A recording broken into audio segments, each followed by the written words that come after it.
Bapak sekalian, apa kabar? Semoga semua ke dalam keadaan baik. Mari kita bisa teduh sejenak sebelum kita mulai ibadah kita.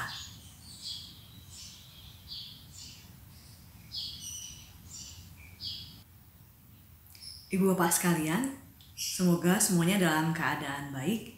Jika ada yang kurang sehat, kiranya tetap dapat merasakan ibadah doa persekutuan kita ini di dalam kasih Kristus dan tetap merasa dapat dikuatkan dari persekutuan kita bersama. Mari kita menyambut firman Tuhan dengan menyanyi dari lagu PKJ 201, Sering Kutanya Pada Diriku, akhir hidupku yang fana, jangan sampai terbuai jiwaku di dunia gemerlap.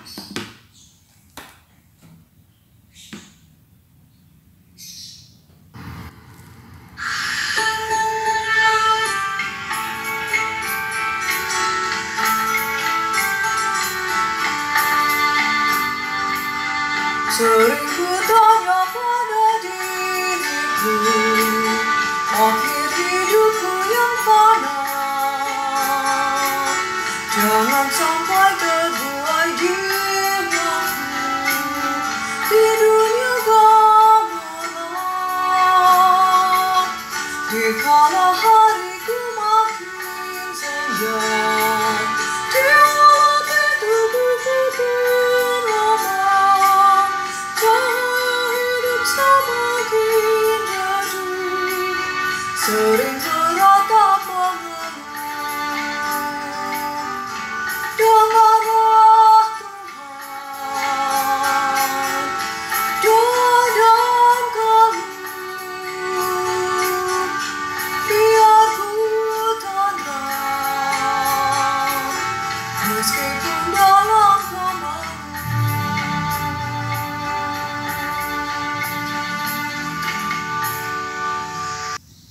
Ibu bapak sekalian, mari kita berdoa.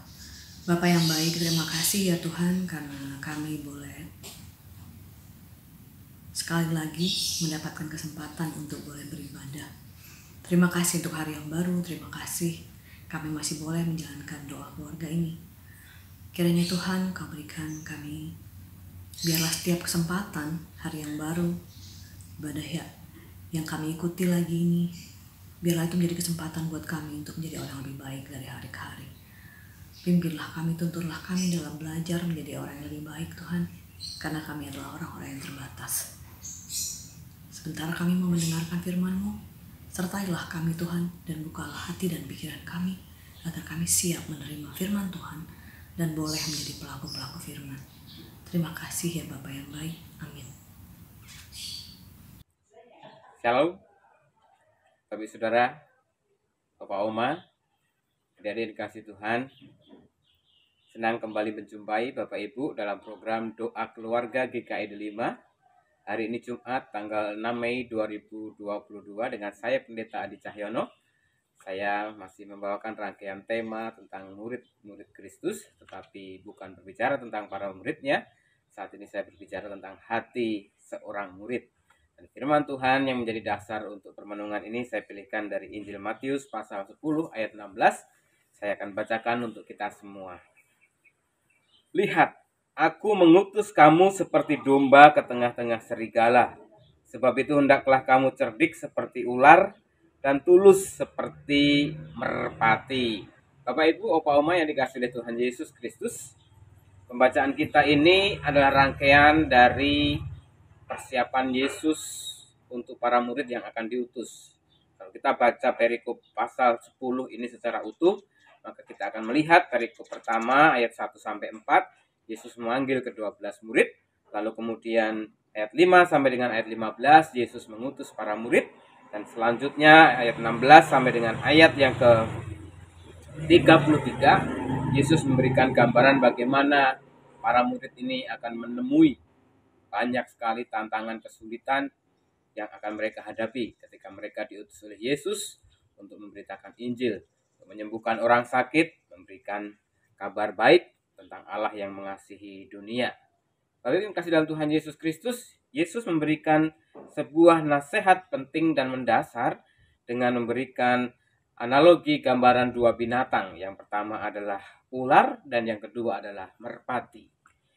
Ular biasanya adalah binatang yang seringkali diidentikan dengan binatang yang licik, yang menakutkan, berbahaya. Tetapi kenapa Yesus memakai gambaran ular supaya kita cerdik seperti ular? Tapi saudara, karakteristik dari ular, ketika ular itu berada dalam sebuah ancaman, maka dia akan berjaga-jaga, dia akan waspada. Bahkan dia menggunakan mulutnya untuk menggigit lawannya supaya dia bisa selamat, dan dengan bisa yang ada di dalam dirinya dia bisa mengalahkan musuhnya. Jadi pemakaian analogi ular untuk memberikan gambaran ini, kita bisa melihat supaya murid-murid Kristus yang diutus itu mereka selalu berjaga-jaga dan waspada. Kenapa? Memang banyak sekali ancaman bahaya yang bisa mengganggu, menggoda, menjatuhkan, mengalihkan dari fokus para murid Kristus. Menariknya di sini Yesus juga memberikan gambaran untuk tulus seperti merpati. Merpati adalah binatang yang memiliki karakter setia dan tidak mau berpaling dari selain bukan pasangannya. Dengan demikian, Bapak Ibu, dari pembacaan firman Tuhan hari ini, saya ingin mengajak kita untuk belajar sebagai para pengikut Kristus masa kini, sebagai murid-murid Yesus saat ini. Mari kita juga memiliki kewaspadaan. Banyak sekali godaan di sekitar kita untuk kita tidak setia kepada Tuhan, kita mundur dari pelayanan, kita jauh dari apa yang dikehendaki Tuhan ketika kita mau terlibat dalam pekerjaan Tuhan, pelayanan. Ngapain sih susah-susah, ngapain sih repot-repot melayani Tuhan, ngapain sih rumit-rumit jadi orang Kristen. Banyak sekali, lebih baiklah kita mengingkarinya. Tetapi hidup kita ini berharga di mata Tuhan. Yesus akan memberikan gambaran di situ, sehingga mengapa kita ini sangat dijagai oleh Tuhan di tengah berbagai godaan ancaman.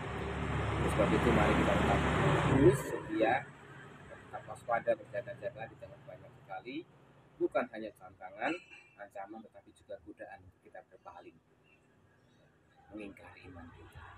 Mari kita terus setia kepada Tuhan dalam suka maupun duka. Kita senantiasa sungguh-sungguh menjadi murid Kristus dengan hati cerdik seperti ular, dengan tulus seperti merpati. Tuhan Yesus memberkati.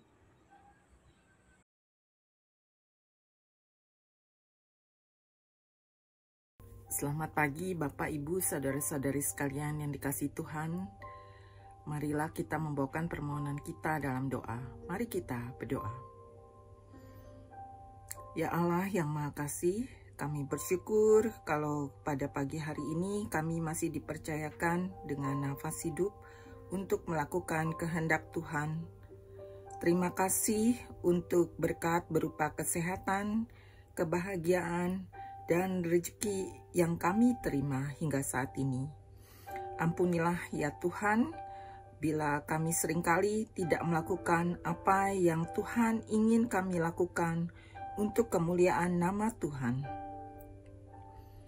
Ya Allah yang Maha Kasih, pada pagi hari ini secara khusus kami mau membawakan dalam doa segala pergumulan yang dihadapi oleh para panti asuhan dan panti werda Kristen yang ada di Indonesia, khususnya yang ada di Jakarta dan sekitarnya.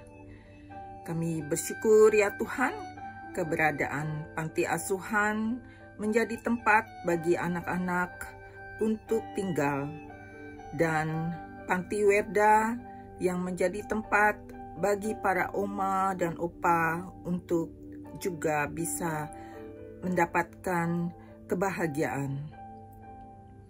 Kiranya panti asuhan dan panti werda tersebut menjadi sarana untuk menyalurkan kasih Tuhan bagi setiap mereka yang tinggal di sana melalui penyediaan tempat dan kebutuhan hidup, merawat mereka yang membutuhkan, dan menghibur di kala sedih. Kiranya perawatan yang diberikan dapat menjadikan mereka hidup dengan yang lebih baik lagi. Kami juga mau berdoa ya Bapak, kiranya apa yang telah dilakukan menjadi kemuliaan bagi nama Tuhan. Ya Allah yang Maha Kasih, kami juga menyadari bahwa keberadaan panti asuhan dan panti werda tersebut membutuhkan dana operasional yang cukup besar untuk dapat memenuhi seluruh kebutuhan para penghuni dan para petugas yang melayani di sana. Kami memohon kepadamu ya Tuhan, agar kami dan orang-orang lain memiliki hati untuk membantu pendanaannya. Juga kami mau berdoa untuk para donatur yang sudah ada saat ini. Tuhan juga memberikan berkat agar mereka terus dapat menyalurkan berkat tersebut kepada para anak-anak dan opa-opa yang tinggal di panti asuhan dan panti werda.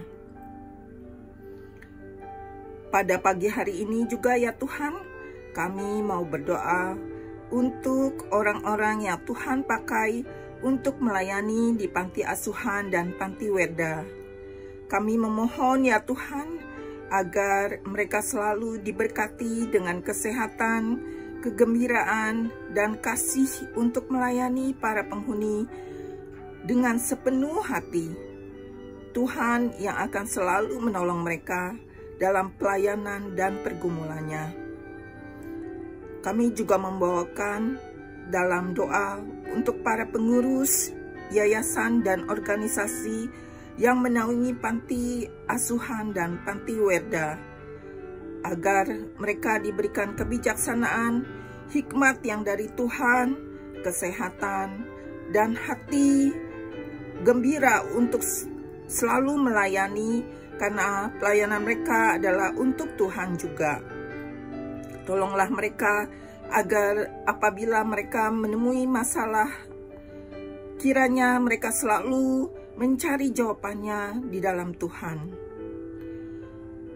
Terima kasih ya Tuhan, kalau Engkau boleh mendengarkan doa-doa permohonan kami ini.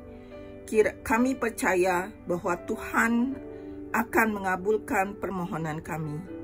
Di dalam nama anak-Mu Tuhan kami Yesus Kristus kami telah berdoa. Amin. Demikianlah firman yang kita dengarkan hari ini. Kiranya firman tersebut dapat menguatkan kita dalam menjalani hari-hari kita.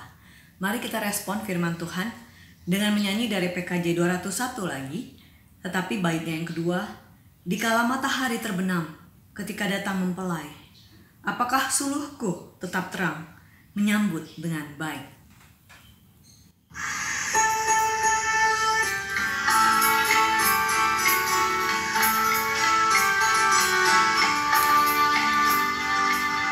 Dikala matahari terbenam, ketika datang mempelai, apakah sulitku tetap terang, menyambut dengan baik?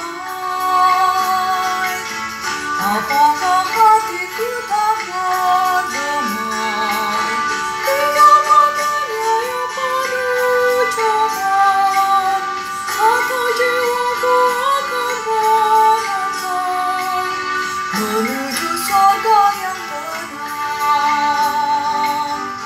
Lihatlah Tuhan, pergumulanku padamu Tuhan, doa dan pengharapanku.